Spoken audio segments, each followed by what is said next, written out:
இட்லி நல்லா சாஃப்டாக ஃப்ளஃபியாக வரணும், அப்புறம் தோசை நல்லா பர்ஃபெக்டாக வரணும் அப்படிங்கிறவங்க என்னுடைய வீடியோவை நீங்கள் போய் பாருங்கள். சேது சித்ரா கிச்சனில் போய் பாருங்கள். ஃபஸ்ட்டு என்னுடைய வீடியோவை பார்க்குறவங்க சப்ஸ்கிரைப் பண்ணலைன்னா சப்ஸ்கிரைப் பண்ணுங்கள், ஆல் என்ற ஆப்ஷனை தொடுங்க. அப்போ தான் நான் போடுற ஒரு வீடியோவுடைய நோட்டிஃபிகேஷனும் உங்களுக்கு காட்டும், உங்களுக்கு ஹெல்ப்ஃபுல்லாகவும் இருக்கும்.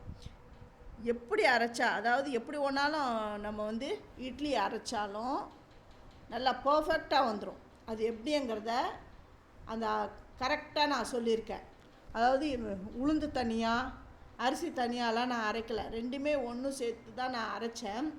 அது எத்தனை மணி நேரம் ஊற விடணும் அது எல்லாமே நான் உங்களுக்கு இந்த கிளியராக என்னுடைய வீடியோவில் நான் சொல்லியிருக்கேன். தோசை நல்லா பர்ஃபெக்டாக வரும். ஒரு சிலருக்கு இட்லி வந்தால் தோசை சரியாக வராது. தோசை வந்தால் இட்லி நல்லா கல் மாதிரி இருக்கும், அது நல்லா சாஃப்டாகவே இருக்காது அப்படிங்கிற பிரச்சனையே கிடையாது. அதுவும் ஹோட்டல் ஸ்டைலில் அவங்களாம் என்ன ப்ரொசீஜரை ஃபாலோ பண்ணுவாங்க அப்படிங்கிறதெல்லாம் நான் ஈஸியாக இந்த வீடியோவில் நான் சொல்லியிருக்கேன், என்னுடைய வீடியோவில் நான் சொல்லியிருக்கேன். நீங்கள் போய் சேது சித்ரா கிச்சனில் போய் பாருங்கள். அப்படியே உங்களுக்கு பிடிச்சிருந்தா உங்கள் ஃப்ரெண்ட்ஸுக்கும் நீங்கள் ஷேர் பண்ணுங்கள், அவங்களுக்கும்